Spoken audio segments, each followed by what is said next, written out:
He slapped me between the sink and the coffee maker like I was drywall. One sharp crack that tasted like metal and 20 more that sounded like nails going into my own kitchen. I didn't raise a hand.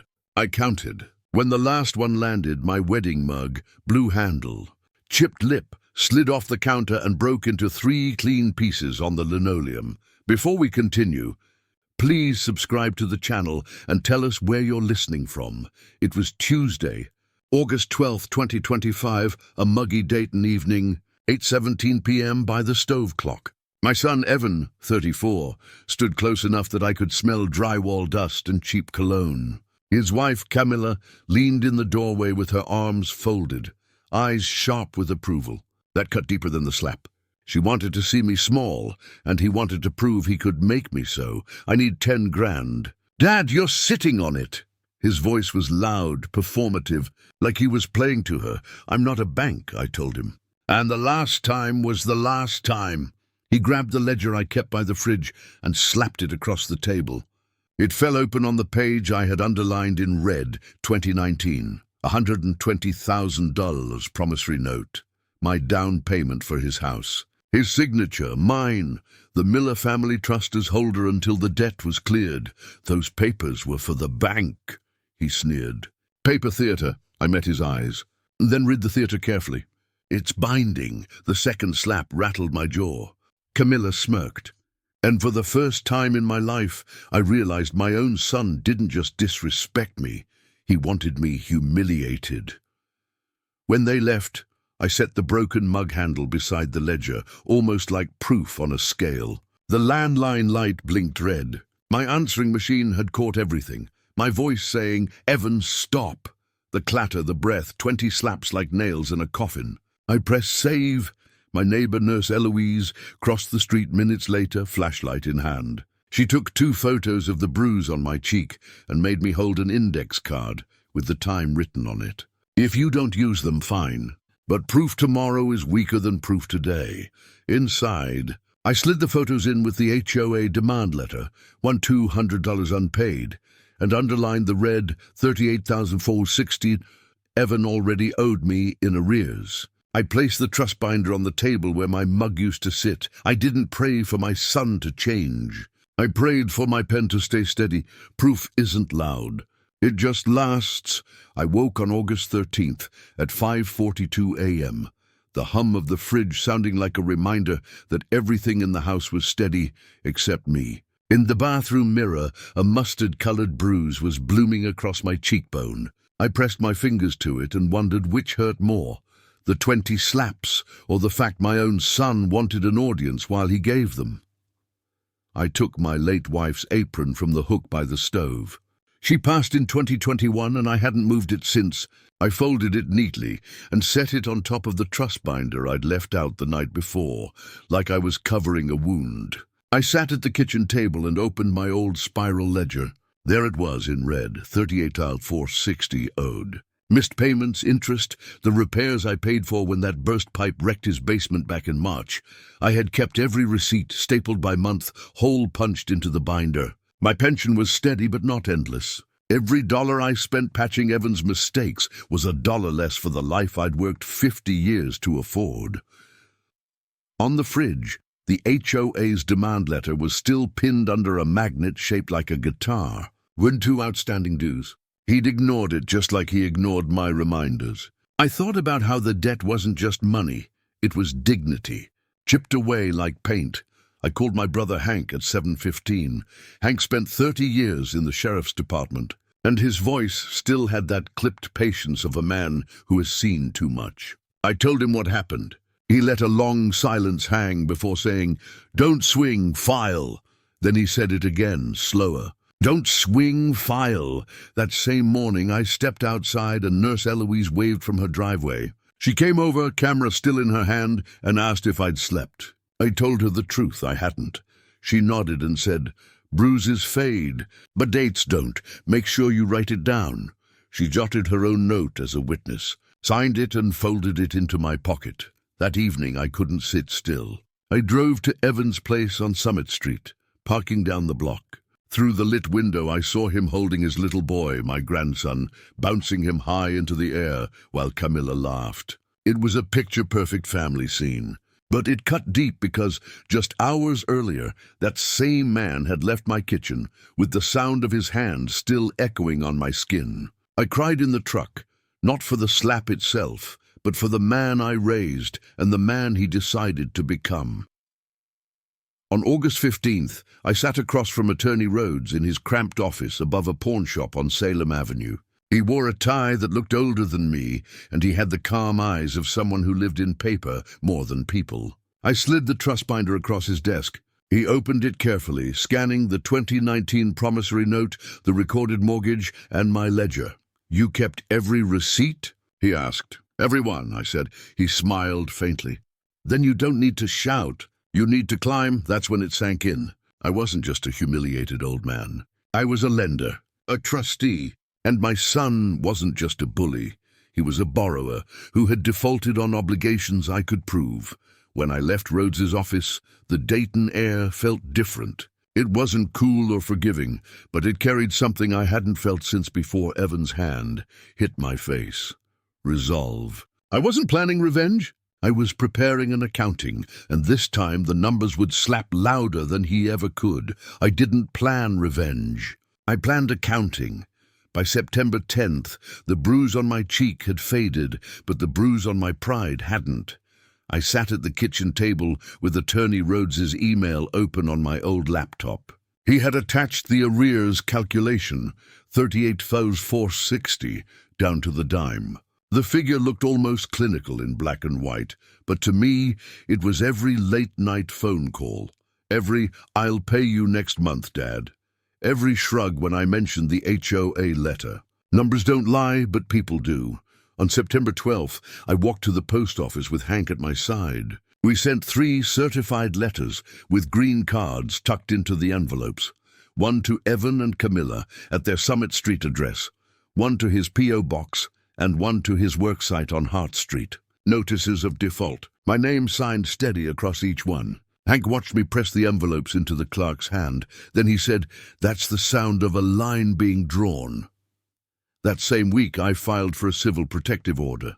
Not because I wanted Evan locked away, but because I needed a paper wall between us. The bruise photos, Eloise's signed note, and the voicemail recording were attached to my affidavit. The clerk stamped case number 25CV4817 at the top, and I felt something click into place. On September 18th, I drove to Dayton Title and Trust and met Ms. Klein. She had the quiet precision of a librarian, every paper aligned, every pen capped. I slid the Miller family trust binder across her desk. She flipped through, stopping at the trustee clause. "With proper notice and a default recorded, you have authority to schedule a trustee's sale," she said. "But you'll need 3 weeks of published notice." She tapped the page lightly. "It's boring work, but boring wins." I liked the sound of that, boring wins. Still, I needed proof of Evan's cash skims to seal every seam. I hired Rufus King, a PI who once tracked down a stolen backhoe for Hank's department. Nothing fancy, just public records, cameras, receipts. By September 22nd, Rufus delivered photos of Evan pocketing cash draws from subcontractors at a duplex project. One shot had the date and time glowing from a neon beer sign across the street. 09/20/25, 8:16 p.m., cash in hand, smirk on his face. Proof again that he could pay everyone but me. That night, I opened my hallway safe and changed the code. I wrote the new numbers in my ledger margin. Lock code updated 0920. Hank made me log it, date it, and initial it like evidence in a case file. He knew how easy it was to lose track when emotions ran hot. The next morning, September 21st, I sat in church with my wife's photo tucked inside my Bible. I whispered, "Guide my hand to the pen, not the fist." When the pastor spoke about patience, I thought of the 3-week publication rule Ms. Klein had mentioned. 3 weeks of waiting, 3 weeks of building a wall so tall, not even my son's arrogance could climb over it. On September 25th, I walked up Evan's driveway and taped the notice of default to his door. Hank stood nearby, his arms crossed, making sure no one tried to tear it down. I took a photo of the posting, timestamped by my phone, and slid it into Rhodes's trial binder behind tab C. Camilla peeked from the window but didn't open the door. Her eyes flicked over the paper like it was a language she couldn't read. I turned, walked down the driveway, and didn't look back. For the first time in weeks, I felt taller. The judge set our hearing date for November 4th, 9 a.m., courtroom 3B. A line on the calendar, sharp as a blade. I didn't want to break my son. I wanted to balance my books, and I was learning that in Dayton, Ohio, in the fall of 2025, balancing books was louder than any slap. He ignored my letters. The law didn't. By September 25th, the notice of default was stamped, filed, and taped on his door. It wasn't a threat, it was the beginning of a clock ticking. I knew Evan would scoff, but paper has patience. It sits, it waits, and then it strikes louder than any fist. On October 1st, I paid the $312 publication fee at the Dayton Daily News. 3 weeks of trustee sale notices would run in the classifieds, right alongside ads for used cars and estate auctions. Nothing glamorous, just the steady, boring march of process. I kept the receipt, folded it into my ledger, and underlined the date. 10/01/25. Evan texted me that night, "You wouldn't dare, old man. You'll regret this." I didn't reply. Instead, I forwarded the text to Rhodes, who slid it into the trial binder under tab D. Every word he sent was another nail in his own coffin. The HOA reached out on October 2nd. Their email timestamped 2:03 p.m.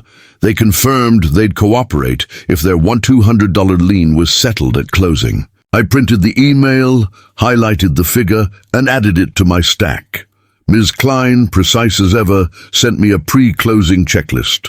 She even scheduled a locksmith for October 30th just in case.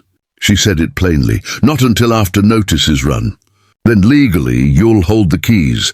Meanwhile, Rufus kept delivering.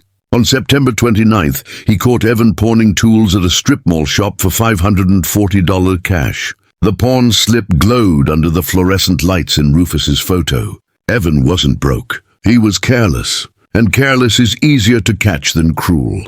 On October 10th, the notice of trustee's sale was officially posted. Auction scheduled for October 28th at 10 a.m., Montgomery County Courthouse steps. Hank stood beside me as I taped the paper to Evan's door. I counted my breaths, 1, 2, 3, just like he used to count reps for me in the high school weight room. Camilla opened the door halfway, read the notice, then shut it again without a word. Her silence was the loudest sound on that street. That night, my landline voicemail blinked red. I pressed play. Evan's voice snarled through the static, "You're nothing without me. I'll bury you before you bury me." I pressed save. Proof, again. I sat down at the table and laid out the evidence like cards in a hand. The 2019 note, the arrears statement, the HOA letter, the pawnshop slip, his texts, the voicemail. Every piece lined up like dominoes waiting for the push. My ledger margin filled with fresh ink. 10/10/25. Sale notice posted. Court hearing set for 11:04. Eloise stopped by the next day with a casserole. She didn't mention the bruise anymore. She just said, "You look steadier." I told her the truth, I was. Not because Evan had changed, but because the paper was holding what my hands couldn't. On October 15th, Rhodes sent me a thick envelope of filings, copies of every notice, every affidavit, every stamped page. He tapped the stack when I met him at his office. "This isn't revenge," he said. "It's accounting." By October 20th, Camilla called me at 8:41 p.m. Her voice was tight. "He says you're bluffing, that this is all show. Read the paper on your door," I told her. Then I hung up. At night, I sometimes replayed the landline recording, not to relive it, but to remind myself what 20 slaps sounded like. Each one had counted. And now, every certified letter, every receipt, every dollar figure was a slap returned. Quiet, steady, lawful. October 28th was circled on my calendar in thick red pen. Courthouse steps at 10 sharp. I wasn't just ready for the sale. I was ready for the silence that would follow, when even Evan's voice couldn't argue with a hammer's fall.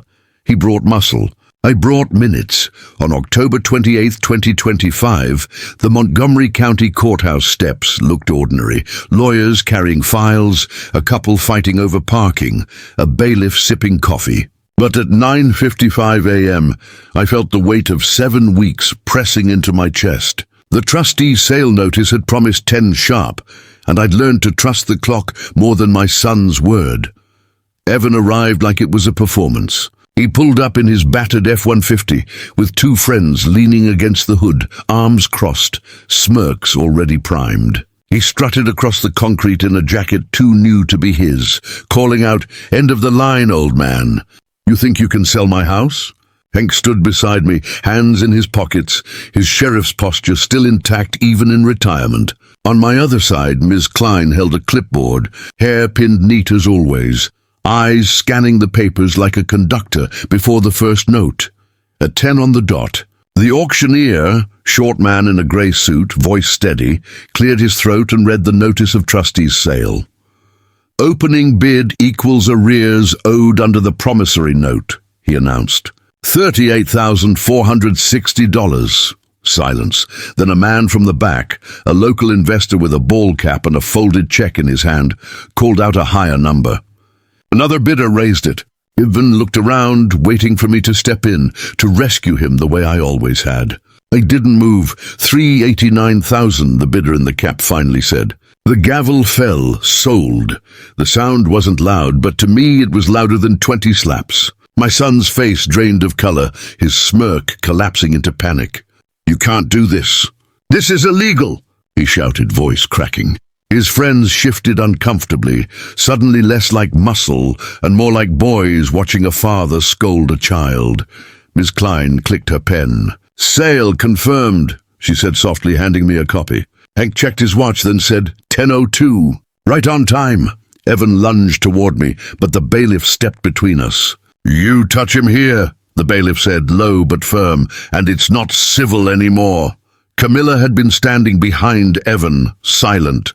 Now she stepped forward, eyes darting between the paper in the auctioneer's hand and my face. For the first time since that night in my kitchen, she looked uncertain. Not smug, not in control, just uncertain. By noon, Miss Klein had us in the offices of Dayton Title and Trust. Escrow opened. Payoff statements requested. The HOA lien of $2,200 slotted for disbursement. County taxes cleared. The numbers lined up in columns, no different than grocery receipts, except these receipts carried the weight of a house. That evening, Evan's texts came in like gunfire. First, "You ruined me." Then, "You're not my father anymore." Then hours later, "Please, let's talk." I archived them all. Rhodes had told me once, never reply in anger. In fact, never reply at all. Every word from him is evidence. Every silence from you is strength. On October 30th at 8 a.m., the locksmith changed the locks on the Summit Street house. Hank supervised, body cam clipped to his shirt, just as he'd done on hundreds of property seizures in his career. He handed me the new keys when it was done. Cold medal, warm justice. That night Camilla called me. Her voice was quieter than before. "How could you do this?" she asked. I answered with the only truth that mattered. By certified mail. I hung up, not in anger, but in finality. I laid 3 checks out on my kitchen table. One to Montgomery County for taxes, one to the HOA for their dues, and one made out to myself, $120,000 principal, plus accrued interest. My pen didn't shake. My wife's photo watched from its frame, steady as if she'd been holding her breath until this moment. The judge's clock confirmed. November 4th, 9 a.m. Courtroom 3B, that was the final note on my calendar. The sale was done, but the real showdown was just ahead. I sharpened a pencil and slid it into the trial binder. Not a weapon, not a tool of anger. Just something to write with when the gavel fell. He thought the court was a stage. The judge thought it was a scale. November 4th, 2025.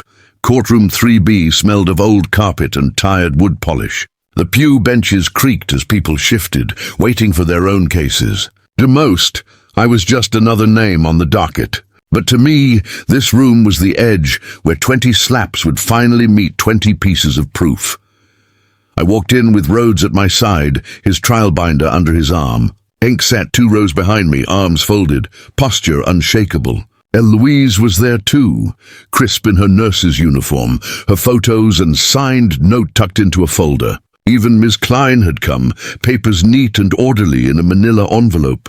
My allies weren't loud. They were steady. Evan entered late, just before 9. He wore a blazer too new, shoes that still smelled like the store. His hair slicked back like he thought this was a performance. Camilla trailed behind him, her rings clinking together as she twisted her hands. When his eyes met mine, he smirked, like he believed humiliation in private was one thing, but here in public, he could spin the story his way. The bailiff called the case, Miller versus Miller. Petition for civil protective order, motion for declaratory relief. The judge, a grey-haired woman with a voice like gravel, adjusted her glasses. Proceed, Rhodes stood, calm as ever.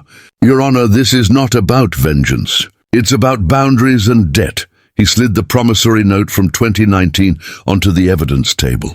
The numbers looked as sharp as they had the day I signed it. $120,000 loan, secured by the Miller Family Trust. He laid down the recorded mortgage next. Then the arrears calculation, 38,460 past due. Then the certified letters, each with a green card signed by Evan himself. The judge looked over the green cards. Mr. Miller, did you receive these notices? Evan shifted in his seat, trying for swagger. I don't remember signing anything. My dad's old. He's confused, Rhodes nodded once. He gestured to the bailiff, who handed the cards to the bench. The judge leaned forward, squinting. Initials EM dated September 12th, September 25th, and October 10th. That's you, isn't it? Evan's jaw tightened. He muttered, looks like it. Then Rhodes called Eloise. She took the stand, her voice gentle but unwavering. She described the bruise, the timestamp photos, the index card she made me hold. It was August 13th, 2025, 8:24 p.m., she said, clear as glass. I documented it because he was afraid no one would believe him. She handed the judge the photos. Silence filled the courtroom. Rhodes offered the voicemail recording but didn't play it. The tape exists, he said, but we don't need to re-traumatize the petitioner. It's available for the record. The judge nodded. Understood. Evan's attorney stood, a young man with slick hair. Your Honor, this is a family squabble. My client may have lost his temper, but the sale of his home, the judge cut him off. Counselor, I've reviewed the filings. The trustee acted within his rights. The notices were published, recorded, and served. Your client signed the note. This is not a squabble. This is a debt and an assault. That's when Camilla stood. Her voice was small, but it carried. He hit his father. He promised me he'd pay it back. He lied to both of us. She didn't look at Evan. She looked at the judge. The gallery exhaled all at once. Even Rhodes blinked, surprised. Hank leaned forward, his jaw tight but proud. Evan turned on her, hissing, "Shut up, Camilla." The judge banged her gavel. Enough. Her eyes cut through the room like wire.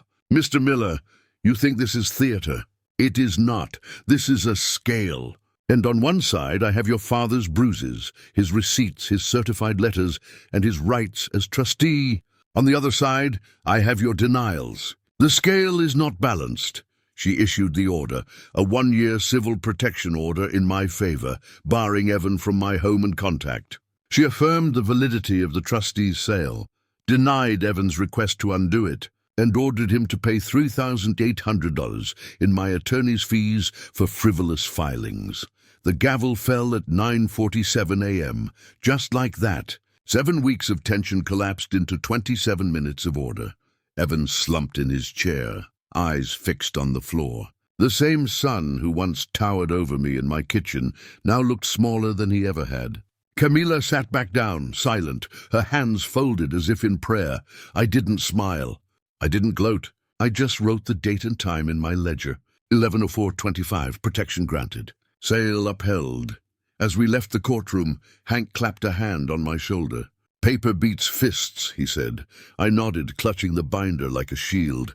The war wasn't about who shouted louder. It was about who could hold steady. And today, steadiness had won. A house sold once. Her son sold me twice. After the gavel fell, Evan didn't walk out of that courtroom like a man. He stormed out like a boy whose toy had been taken, fists balled, muttering curses that bounced uselessly off the marble walls. I didn't chase him. I didn't even look back. I walked steady, trial binder under my arm, Hank beside me like a guardrail. That afternoon, Evan took his tantrum public. Facebook lit up with his post. My father stole my house. Betrayal at 67 years old. He uploaded an old photo of me, holding my grandson, my arm around him, smile wide. He captioned it, "This man ruined my family." Within minutes, relatives from out of town were messaging me. "What's going on? Is this true?" I didn't reply. Silence can be louder than any defense. Rhodes advised me, "Let the filings speak. Don't step into the mud." On November 12th, Ms. Klein closed escrow. The wires hit in neat precision. Sale proceeds $389,000. Hoedus Kala 200 satisfied. County taxes cleared. Attorney's fees allocated. My final deposit slip showed $163,180 net to my account. Numbers don't lie, and that number was mine.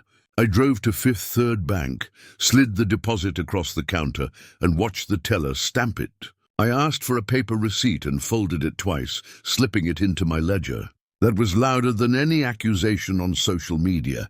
Camilla left Evan 3 days later. Word traveled through Eloise, who had overheard Camilla moving boxes into her mother's house in Kettering. The sight of her carrying their toddler on her hip, suitcase in the other hand, wasn't something I cheered at. It was something I grieved. Family doesn't shatter clean like glass. It splinters, and the edges cut everyone who touches them. That night, Evan texted me at 11:12 p.m. "You ended me." I stared at the screen, then typed back slowly, "No, the note ended when you did." The next morning, Rufus sent me a final affidavit. Photos of Evan pocketing cash drawers, dates stamped, locations noted. It wasn't just about me anymore, it showed a pattern. Rhodes filed it with the declaratory case in case Evan tried to appeal. I slipped Rufus's invoice into my ledger and paid him in cash, $1,000 with a handshake. He said, "Most fathers cave." You didn't. Hank installed a new ring floodlight on my porch, receipts stapled to the manual for my binder. "If he tries something stupid, you'll have video," he said. Proof layered on proof. On November 15th, I mailed Camilla a cashier's check for $2,500. The memo line read, "For child's winter coat." I enclosed a note in my wife's old stationery, "Not a gift." A promise I made to his grandmother. I wasn't rescuing her. I was protecting a child who hadn't asked to be born into this mess. That night, I sat in my recliner, ledger on my lap, my wife's framed photo beside me. For the first time since August 12th, I slept through the night. No red voicemail light blinking, no texts from Evan rattling the table, no visions of his hand coming down like a hammer. Just quiet. I woke the next morning, brewed coffee, and wrote in my ledger, 11/12/25, escrow closed. $163,780 deposited. Boundaries intact. My son had tried to measure me in slaps. I measured him in receipts. And in the end, the receipts were heavier. Justice didn't feel like thunder. It felt like a ledger balancing. 2 weeks after the sale, on November 26th, I stood once again in courtroom 3B. This time, the air was lighter, as if even the walls knew the fight was almost finished. Rhodes leaned toward me before the judge entered and said, "Today is housekeeping. The house is already gone. We're just cleaning the corners." The declaratory judgment hearing took less than 20 minutes. Rhodes presented the closing packet from Ms. Klein, escrow distribution, receipts stamped, taxes paid, HOA cleared, $163,180 wired into my account. The documents were so tidy, they looked like schoolwork graded A+. Evan's attorney tried to argue duress, claimed I had manipulated my son with complex trust language. The judge, without even looking up from the papers, said, "Counselor, your client signed a promissory note in 2019. He initialed every notice. The court will not rescue him from his own obligations." She affirmed the sale, upheld my trustee actions, and dismissed Evan's attempt to unwind it. Then she added a line that caught me off guard. Mr. Evan Miller will pay $3,800 in petitioner's attorney fees for frivolous filings. She tapped her gavel once. Crisp, final. Rhodes turned to me and whispered, "That's more than justice. That's punctuation." Outside the courthouse, the wind chased dry leaves across 3rd Street. I shook Rhodes' hand and slid an envelope into his palm, $5,000 and a handwritten thank you. He looked surprised. "This is more than my fees," he said. "It's interest," I told him. "Paid on time." Back home, I packed up the trial binder. Every document had done its work. I labeled 2 banker's boxes, one marked Trust, Archive, the other Evan Boundaries. Into the second, I slipped the Ring camera SD card, the voicemail recording, and the pawn shop slip. Then I taped the lid shut and scrawled in black marker, "Do not reopen without counsel." Eloise stopped by with a sweet potato pie. She hugged me once, checked my blood pressure with her cuff right there in the living room, and said softly, "You look lighter." I told her the truth. I was. Justice hadn't arrived with fireworks. It had come with paper, ink, and quiet signatures. On December 3rd, I attended a senior advocacy workshop at the community center. The topic was documenting elder abuse. I sat in the back listening as the instructor explained certified mail, affidavits, and photo timestamps. Everything they were teaching, I had already lived. I raised my hand once, added a small detail about keeping copies off-site. The room nodded. I realized then justice wasn't just for me. It could be a lesson for others. That night I checked my email. A message from Evan. No subject line, just one sentence. "If I apologize, can I move back into the trust?" I stared at it for a long while, then forwarded it to Rhodes. After a pause, I typed one line back, "Pay your debts. Earn your keys." Then I logged it in my ledger, 11/26/25. Judgment affirmed. Justice rendered. I closed the book, slid it onto the shelf, and sat quietly in the kitchen, where it all began. The hum of the refrigerator was still steady. This time, it didn't sound like a witness to humiliation. It sounded like proof that life goes on. I didn't raise a monster. I raised a boy who never met a boundary that stayed. By December 10th, the Ohio sky had turned gray and snow freckled the mailbox. I stood at the kitchen counter, where Evan had once struck me, and traced the scar in the linoleum where my mug had shattered. The bruise on my cheek had long faded, but the memory of humiliation hadn't. What changed was how I carried it. I sat at the table with my ledger open. For once, the columns read clear, paid, closed, balanced. I had steady hands, a pension intact, a framed photo of my wife on the shelf above me, and silence where chaos used to live. For years, I'd believed that being a good father meant being a safety net. But a net can strangle if you never cut it loose. On December 15th, I went to church. The pew was cold under me, but familiar. The pastor's sermon was about forgiveness. "Forgiveness is not forgetting," he said. "It's controlling the door to your own peace." I didn't open that door yet, but for the first time I oiled the hinges. That night, I wrote a letter to my grandson. I sealed it in an envelope marked, "Open on your 18th birthday." Inside, I wrote, "A man counts what he owes before he counts what he wants. Don't let anyone teach you different, not even your father." I tucked it into the Trust archive box, knowing one day he would read not just words, but a lived truth.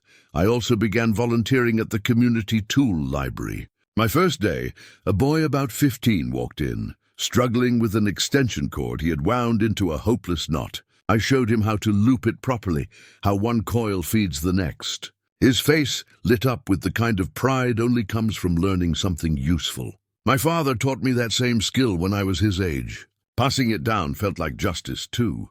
On December 20th, I finally took down the copy of the notice of sale, still taped to my fridge. I slid it into the Evan Boundaries box and sealed the flap with heavy tape. On the lid in thick black letters, I added, "Do not reopen without counsel." I wasn't just archiving papers. It was archiving pain. That evening, I sat with Eloise over coffee. She asked, "Do you miss him?" I thought about it. I didn't miss the man who slapped me. I missed the boy who used to beg me to lift him on my shoulders at Reds games. The boy who once handed me a Father's Day card with hero scrawled in crooked letters. I told her I miss who he was supposed to be. Eloise nodded, eyes soft. Sometimes justice isn't fixing someone else. It's fixing yourself. I went home and held the broken mug pieces from August 12th, the ones I'd kept in a drawer. I washed them, dried them, and set them in a small box. Not because I wanted to relive the pain, but because I wanted to remember that things can break and still be cleaned, still be put away with dignity. As I turned off the kitchen light, I whispered to the empty house, "You didn't lose me. Evan, you gave me away." For the first time, it didn't sound bitter. It sounded true. You can win in public and still lose in private. By December 22nd, holiday lights blinked along the houses on my street, but mine stayed dark. I wasn't in the mood for decoration. Camilla texted me a photo that morning. My grandson in a puffy blue winter coat, cheeks flushed red against the cold. Just 3 words underneath, "Thank you, coat." That was enough. I didn't text back. Instead, I sent a holiday card with no return message, just my signature.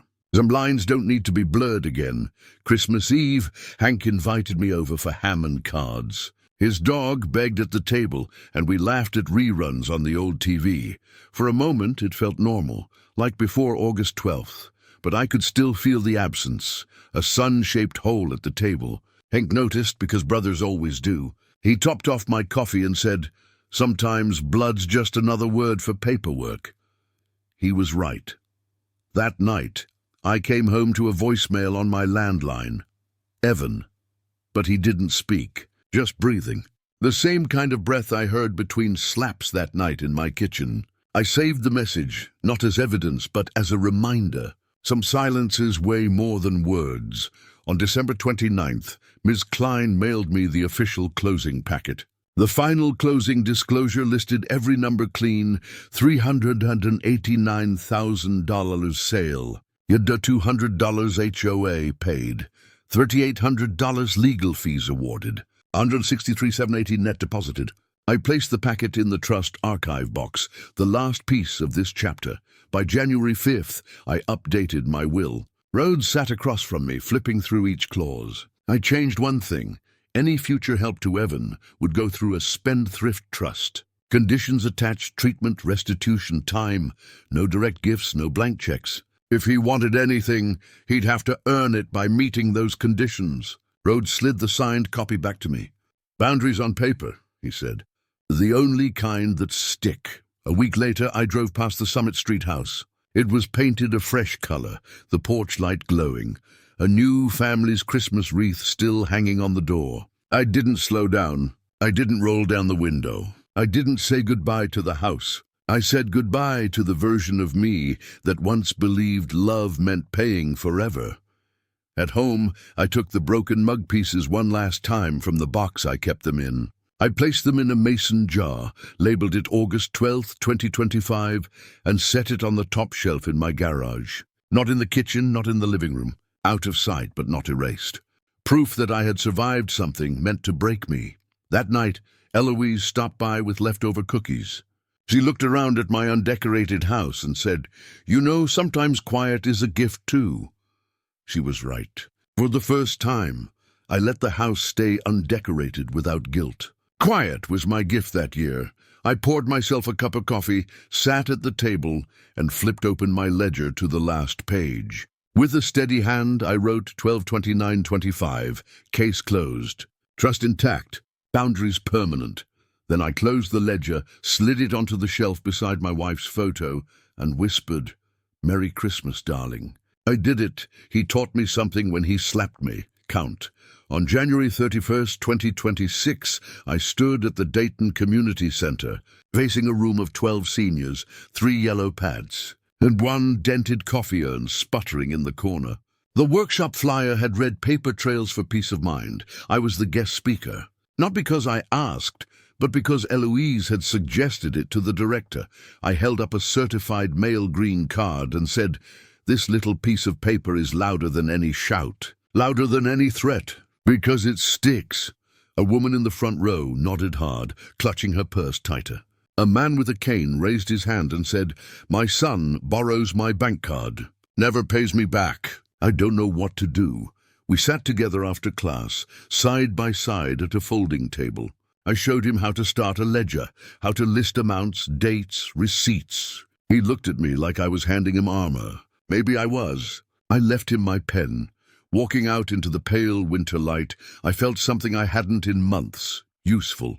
Not just to myself, but to someone who needed to know they weren't powerless. That's the irony of all this. I thought Evan had taken something from me, but in truth, he'd pushed me to remember the systems I'd built my whole life. Systems that protect you when love fails. At home that evening, I brewed tea and sat in the kitchen where the 20 slaps had landed. The hum of the fridge was the same, but the air felt different, lighter. The broken mug pieces rested in their jar on a shelf in the garage, out of sight but not forgotten. My wife's photo sat steady in its frame, as if she'd been keeping count too. I wrote my final entry in the ledger, Zo13126, boundaries taught. Justice complete. I closed it, slid it into the trust archive box, and sealed the lid with tape. That night, I replayed the words that had been sitting in me since August. You didn't lose me, you gave me away. It wasn't cruel, it wasn't bitter, it was truth. Evan may never understand that love without boundaries is just debt dressed up as devotion. He may never understand that when you teach someone they can take without paying, you're not saving them, you're setting them up to fail. And maybe he'll never learn. But I had. Justice didn't arrive with fists or fury. It arrived with receipts, signatures, affidavits, and dates written in steady ink.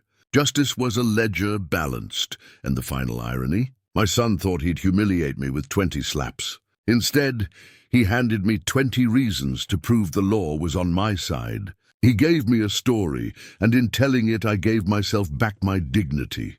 I turned off the kitchen light and walked to bed, whispering into the quiet house. Proof isn't loud, it just lasts.